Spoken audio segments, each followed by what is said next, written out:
우리가 앞 시간에 1절에서 5절 말씀을 통해서 예루살렘 성읍의 전반적인 죄를 살펴봤어요. 그리고 그 전반적인 죄에 대한 하나님의 평가와 하나님이 심판하실 때 예루살렘 성읍과 성에 사는 사람들이 어떤 일을 겪게 되는지를 우리가 살펴봤습니다. 자, 이제는 6절부터 16절 말씀을 이 시간에는 공부를 하도록 하겠습니다. 자, 여기에서는 예루살렘 성읍과 예루살렘 성읍, 예루살렘 피 흘린 성읍이라고 표현이 되어졌어요. 그런데 이제 6절로 오게 되면은 대상이 보다 구체적으로 밝혀져요. 6절 말씀 아까 읽었지만 다시 한번 읽어보겠습니다. 이스라엘 모든 고관은, 그러니까 성읍 1절에서 5절에서는 성읍이었는데 6절로 넘어오면서 그 성읍에 사는 고관들로 말씀이 대상이 좁혀져요.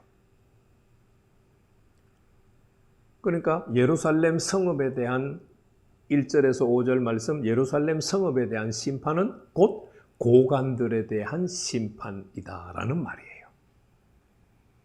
고관들이 각기 자기 마음대로, 자기가 마음에 품은 탐욕대로, 열망대로 피를 흘리기 위해서 예루살렘 성읍에 살고 있는 거예요. 더불어 살기 위해서, 좋은 관계를 맺기 위해서, 도와주기 위해서 사는 것이 아니라 어떻게 하면 피를 흘려서 자기가 계획하고 있는 것을 이룰까? 그러면서 지금 예루살렘 성읍에서 살고 있는 거예요. 자, 그들이 피 흘리려고 꾀하는 죄들이 있어요. 죄의 목록들이 7절 말씀부터 12절까지 15가지가 나와요. 15가지. 이 15가지 죄는 출애굽기 19장 4절에서 5절에 여호와 하나님께서 이스라엘 백성들과 언약을 맺잖아요. 언약을 맺고 난 다음에, 잘 안 나오네요. 언약을 맺고 난 다음에 언약의 내용으로 2가지를 주잖아요. 10가지 명령의 말씀.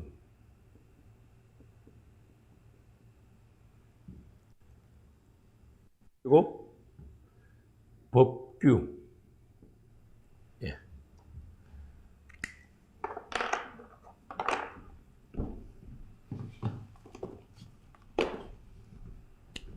법규.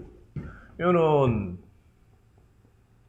출애굽기 20장이고 법규는 출애굽기 21장에서 23장이에요. 이 15가지 죄는 거의 다가 이 속에 들어있는 죄들이에요. 이 속에 안 들어있는 죄는 2-3가지밖에 없어요. 자, 7절 말씀 보시죠. 사람과 관련된 죄부터 먼저 언급을 해요. 그들이 내 가운데에서, 자, 6절 말씀에 내 가운데라고 하는 표현을 썼죠.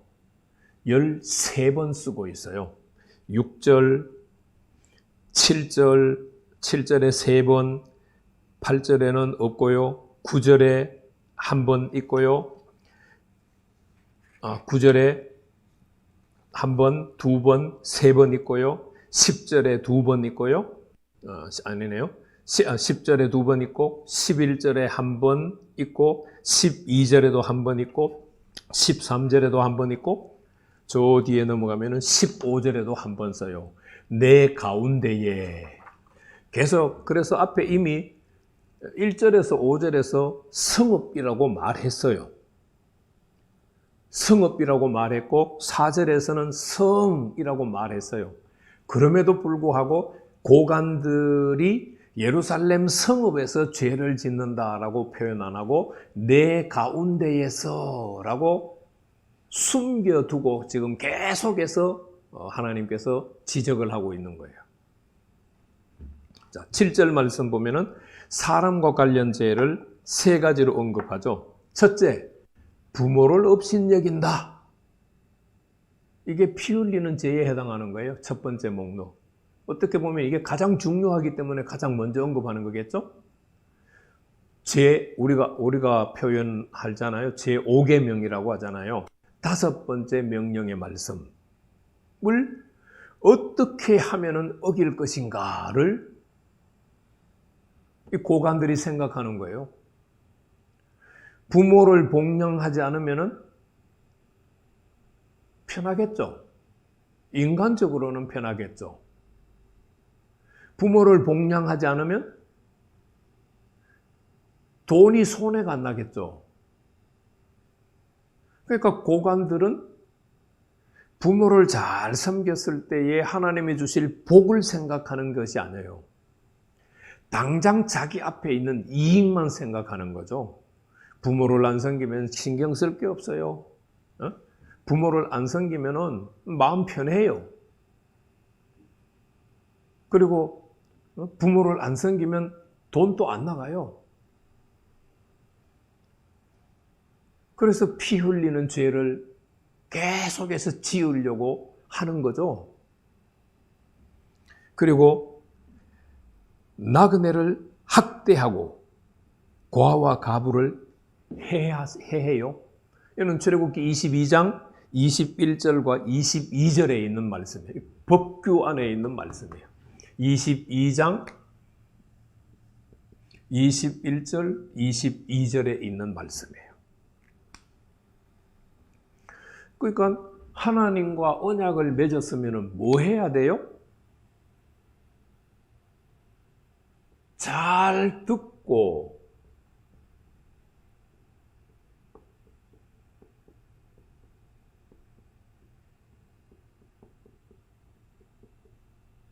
지켜 행해야 돼요.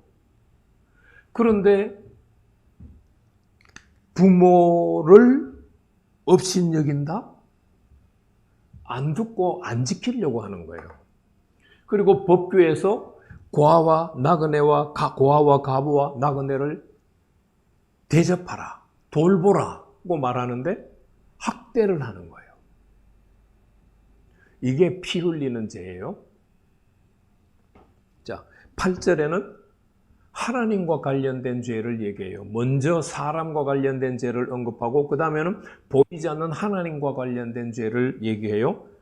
8절에 나의 성물을 업신여겼으며, 이 성물에 관한 메시지는 민수기 18장에 나와요. 민수기 18장에 레위인들이 이제 데모를 했잖아요. 모세에게 반기를 들었잖아요.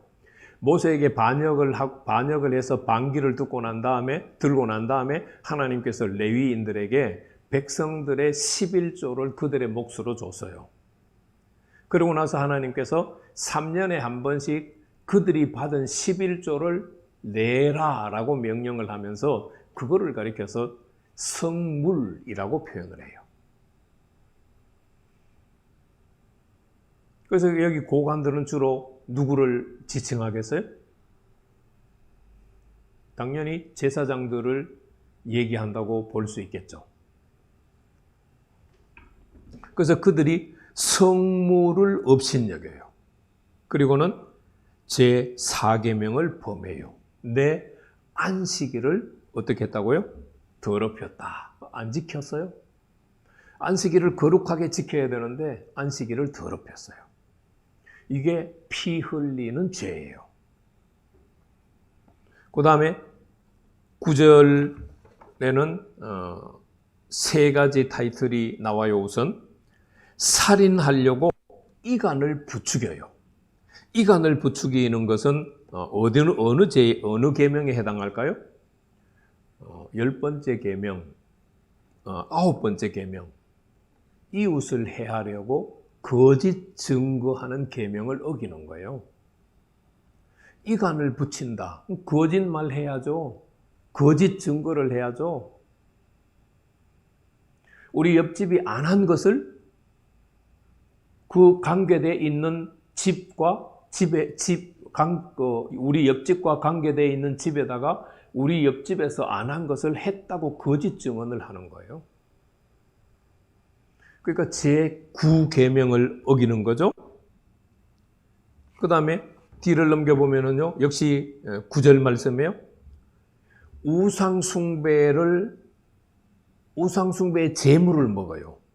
산 위에서 제물을 먹는 자도 있으며, 이 말은 뭐예요? 우상을 숭배했고 우상의 제물도 먹는다라는 말로도 볼 수 있죠. 그러나 우상 숭배를 했다는 말 없으니까 일단 빼고 우상 숭배하고 난 제물을 먹고 있어요. 이것도 제2계명을 어기는 것과 같아요. 그리고 9절 하반절에 세 번째 죄를 지적을 하는데 음행하는 자도 있다. 제7계명을 범하는 자들이 있는 거예요. 제7계명은 간음하지 말라라잖아요. 이 음행은 간음 죄의 범주에 속해요. 그러고 나서 10절과 11절은 집 안에서 간음하는 죄와 집 밖에서 간음하는 죄로 나누어서 설명을 또 덧붙여줘요. 10절 말씀, 집 안에서 이루는 행음죄는요, 자기 아버지의 하체를 드러내요. 그리고 월경하는 부정한 여인과 관계를 해요. 이게 피 흘리는 죄예요. 그리고 11절 말씀은 집 밖에서 저지르는 행음죄가 있어요. 이웃의 아내와 가증한 일을 행하고, 가증한 일은 행음하는 거죠.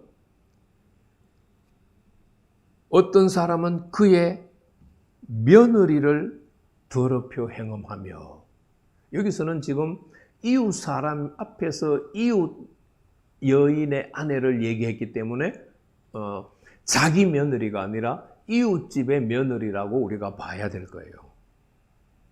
자, 그러니까 이웃집의 아내와 행음하고 이웃집의 며느리와 행음하고 집 안에서도 행음을 하고 집 밖에서도 행음을 하는 음행한 죄를 짓고 있어요. 그게 피 흘리는 죄예요. 그리고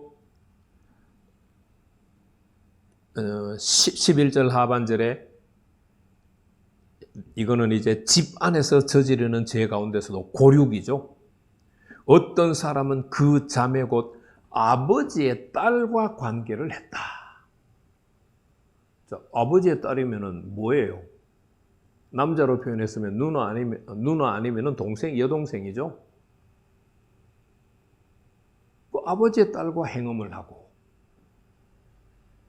이게 고관들이 짓는 피 흘리는 죄예요. 그리고 아직도 덜 끝났어요. 12절 말씀을 보면은요, 경제적으로 착취를 해요. 피를 흘리려고 뇌물을 받는 자도 있고, 내가 변돈과 이자를 받으며, 레위기 뇌물 받는 죄에 대해서는 출애굽기 23장에서 금하고 있고요. 변돈과 이자, 변리와 이자에 대해서는 레위기 25장에서 말씀을 하고 있어요. 이자를 받지 말고 이자를 받기 위해서 돈을 부어주지도 말라고 해요. 그리고 12절 말씀에 보면은 이 이익을 탐하여서 이웃을 속여 빼앗았다, 착취했다는 말이죠.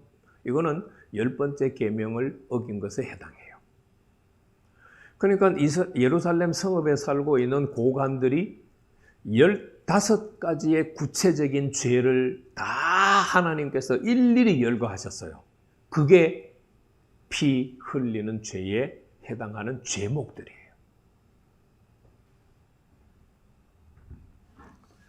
그리고 나서 이제 13절 말씀을 보면은 여호와 하나님이 15가지 죄에 대해서 종합적으로 평가를 해요. 그 평가가 뭐냐? 불의를 행하여 이익을 얻으려고 하는 삶을 살았다라는 거예요. 불의가 뭐예요? 하나님의 말씀을 떠나서 사는 삶이잖아요. 언약을 듣고 지키지 않고 살려고 했어요.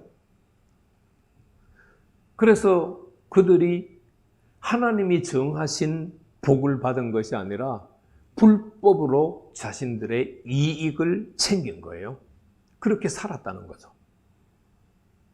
그래서 여호와 하나님께서 내 가운데에, 성읍 가운데에 피 흘린 일로 말미암아 내가 손뼉을 쳤다. 손뼉을 쳤다고 하는 말이 무슨 뜻일까요? 무슨 의미를 포함하고 있을까요? 네. 심판을 하기로 결정을 했다. 판결을 했다. 우리가 법정에 가면 마지막 판결을 하고 땅땅땅 두드리잖아요. 그거를 가리켜서 쉽게 말로 손뼉을 쳤다라고 표현했다고 보면 돼요. 하나님이 그렇게 판결을 하셨다는 거예요. 자, 그러면서 이제 14절에서 16절로 가게 되면은요, 심판받게 되는 예루살렘 성읍, 다시 말하면은 6절에서 16절 말씀이니까 고관들은 어떤 상태가 되는가 한번 보세요. 어떤 상태가 되는지를 먼저 말씀하고 있어요. 14절에 내가 내게 보응하는 날에 내 마음이 견디겠느냐? 마음이 엄청 고통스럽고 쓰라리다는 거죠.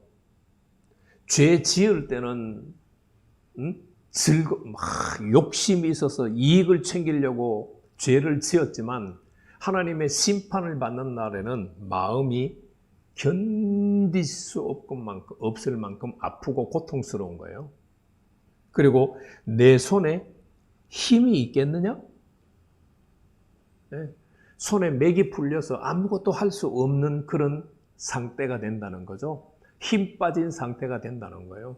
죄를 지을 때는 어떻게 했어요? 손에 힘을 주고 몸을 그냥 마음대로 쓰면서 펄펄 날아다녔겠죠. 그런데 하나님의 심판이 시작되면 아무것도 못하고 주저앉게 된다는 것을 말씀해줘요. 그런 상태가 된다는 거죠. 그리고 심판의 방법을 하나님께서 말씀을 하세요. 내가 너를 15절 말씀이죠. 내가 너를 문나라 가운데 흩겠다. 강나라 가운데 해치겠다. 너의 더러운 것을 내 가운데서 멸한다. 그리고 네 번째로는 내가 자신 때문에 나라의 목전에서 수치를 당한다. 이 일들을 행하시는 것을 통하여서 결국은 하나님이 하시려고 하는 최종적인 목적은 뭐냐? 지금 이렇게 말씀하시는 분이 여호와이신 것을 알기를 원하는 거예요. 자, 예루살렘 성읍에 사는 고관들이 왜 죄를 지었을까요? 하나님을 몰랐기 때문에 죄를 지었어요. 버젓이 언약을 잘 맺었잖아요. 내 말을 잘 듣고 잘 지켜 행하면 나의 소유로 삼고 내게 대하여 제사장 나라로 삼고 거룩한 백성으로 삼겠다. 만들어주겠다. 예, 좋습니다. 하고 언약을 했는데 그 조건이 잘 듣고 지키는 거잖아요. 그런데 마지막 열매는 얻기를 원하면서도 과정은 안 지켜 행하는 거예요. 그 마지막은 쫓겨나는 거예요. 지금 바벨론의 포로로 잡혀 있는 사람들은 하나님께서 각 나라로 흩어서 지금 거기에 살고 있는 거예요. 수치를 당하면서 살고 있는 거예요. 아직 최종적으로는 일어나지 않았어요. 그래서 우리가 이 시간에 6절에서 16절 말씀을 마치면서 우리가 하나님의 말씀을 붙들고 살아가는 것이 얼마나 중요한가를 생각해 봐야 돼요. 예수님께서 말씀하셨죠? 요한복음 14장 특별히 21절 말씀 같은 데 보면은요. 예수님을 사랑하면 어떻게 해야 돼요? 예수님의 계명을 지켜야 돼요. 하나님의 자녀들이라면 하나님의 말씀을 붙들고 지켜야 돼요. 내게 손해가 되더라도 지켜야 돼요. 그랬을 때 하나님께서 예비하신 복을 받을 수가 있어요. 하나님의 말씀을 어기고 내가 복처럼 보이는 것을 받았다고 해도 그거는 진짜 복이 아니겠죠.